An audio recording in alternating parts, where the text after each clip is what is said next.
Hello there, travelers. This is Andrea Cardi from Virtualissimo. I'm a content strategist for the intuitive entrepreneur, and I help people get their wisdom and their knowledge out online on different types of media.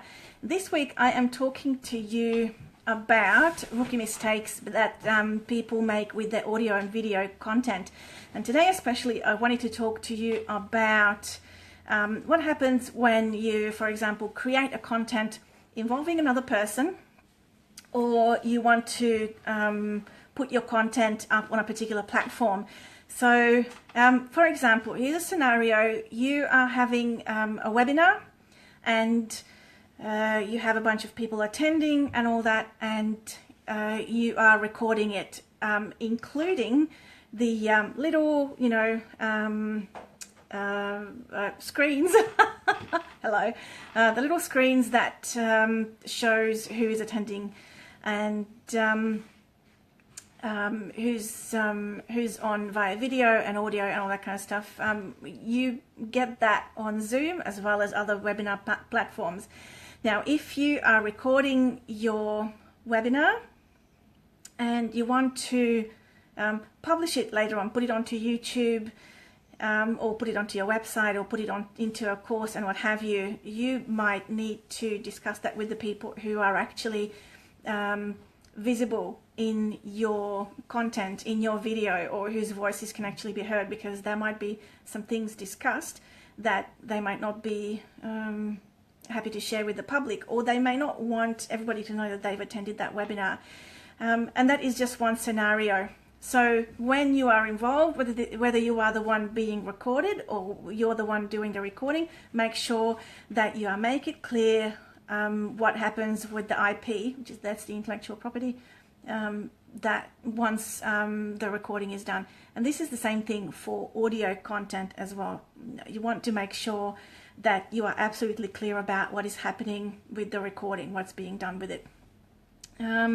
The next point that I want to make is that you are absolutely sure about where and how that particular audio or video is being used.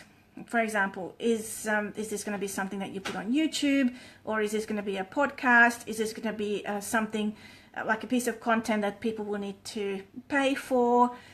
Is this available only an exclusive audience and all that kind of stuff? So where is it going to be used and how? Make sure that whether you're the creator or an attendee or a participant, that you are very clear on that.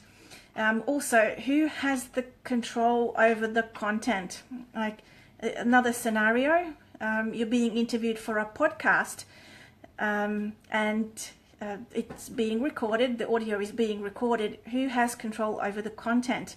Make sure that you are very clear on that, whether you are on this side or on the other side, whether you're the one being recorded or you're the one being the interviewer for the podcast, for example. Often what happens is that when you're being recorded, you don't have any control over what the finished product is going to look like and how it's going to be presented. So if you have any concerns about how that's going to happen, what is going to be published and what isn't, then make sure that you discuss that with the person that you're working with. And that's the same for audio and video content as well. Now, when it comes to platforms, if you read the terms and conditions, which is so boring, I know, but it's very important whether you are using a platform like Medium, for example, to publish your content, or even the Facebook terms and conditions. They're both set out very clearly what they're going to do with the content that you put up, who owns the content, and what can and can't be done with it. So make sure that if you have any concerns about where your content might end up, who's liable for what, then you read the terms and conditions on that platform.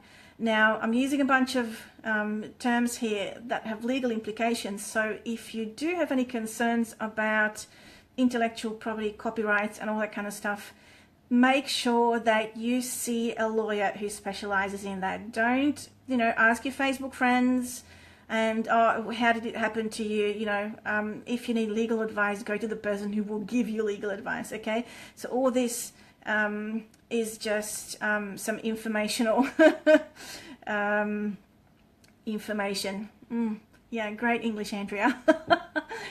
Anyway, so yeah, about your audio and video content, make sure that you are clear about all these things, whether you're the one being published or you're the publisher. So tomorrow I'll be back with more about rookie mistakes that people make with their audio and video content. I hope you enjoy these little tidbits of information. If you want, you can come over to our Facebook group, which is called Intuitive Content Creators. I'll post a link in the comment. I am present in the group every single day, and we have a different hashtag theme for each weekday. For example, today was Tooltips Day, which is for Monday, and I posted a video about using your Facebook Insights, what they are, and how to interpret them. And each week there's something new. We've got Thursday is live training day, and we've got some other interesting hashtags as well that help you learn more about content. So Intuitive Content Creators Facebook group, come over and learn about content creation, grow, and make some friends. Yeah, so I'll be back at 6 p.m. tomorrow with some more live content on this page. Y'all have a good night. Bye bye.